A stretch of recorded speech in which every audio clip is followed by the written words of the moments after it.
So step 1, for completing the square, I want the constant to move to the other side. So now it's 4w squared plus 12w equals positive 44. But there's a problem with this. What's the other part of step 1 that we sometimes have to do? Birthday girl?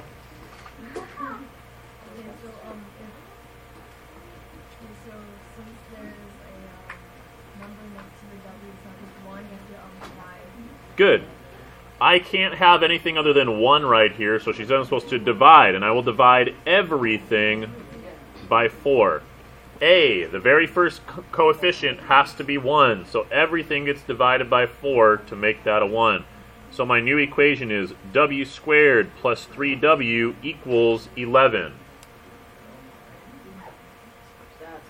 This is where we now have a problem, because step 2, I'm supposed to take b, divide it by 2, and then square it. But b is an odd number now, which means that when I try to divide it by 2, I've created a fraction. And when you square a fraction, you do top and bottom. This becomes 9 over 4. Remember, this number is the number I'm going to add to both sides. So I took b over 2, so 3 over 2, and then I squared it to get 9 over 4. This number is going to get added to both sides, so w squared plus 3w plus 9 over 4 equals 11 plus 9 over 4. We can already see how this is going to start to become a problem. First of all, in the next step, to avoid a problem with this, since we're supposed to factor the left side, let's use our shortcut. Who remembers what the shortcut is? What's going to go in the parentheses here along with my variable? Andres? The number between the equation and step 2? Right. The number where before I squared it. So in the beginning of the second step, before I squared it, that number is going to go in here. I had a 3 over 2, a positive 3 over 2. So plus 3 over 2 is going to go in the parentheses here. It then equals, and here's the part that a lot of people struggle with. I have to take this whole number 11 and add it to 9 over 4. But when you add fractions, you need a common denominator. So you have to ask yourself, if I need to have a 4 on the bottom, what number over 4 would be a whole 11? Just say it. 44. So this right here is actually 44 over 4. That would be 11. Plus 9 over 4, which is how we get 53 over 4 for this. Step 4 is where we take this and we start to solve it. And the first step in solving this is taking the square root.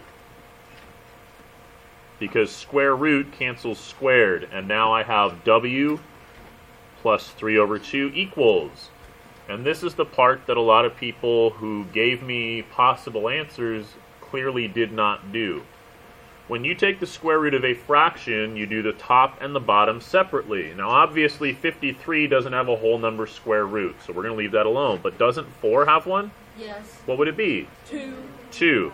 And the convenient thing about this, as if any of this was actually convenient, the convenient thing about this is that once I do that, and don't forget your plus or minus, the denominator that you get will always have a common denominator of what's on the other side.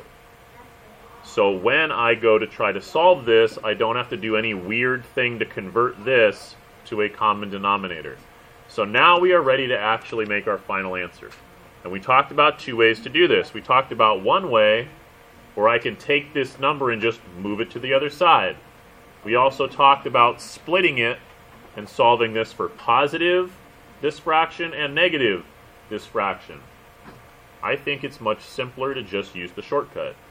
This fraction here, the positive 3 over 2, is going to move to the other side.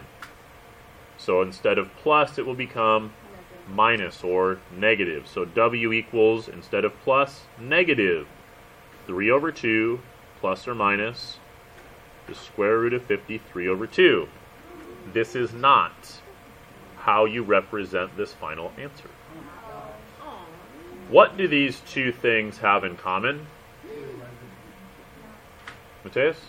They both have 2's under it. They both have 2's for their denominator. When two numbers have the same denominator, you usually combine them. So what we actually write for this 56. is we say that this is -3 plus or minus the square root of 53 all over 2.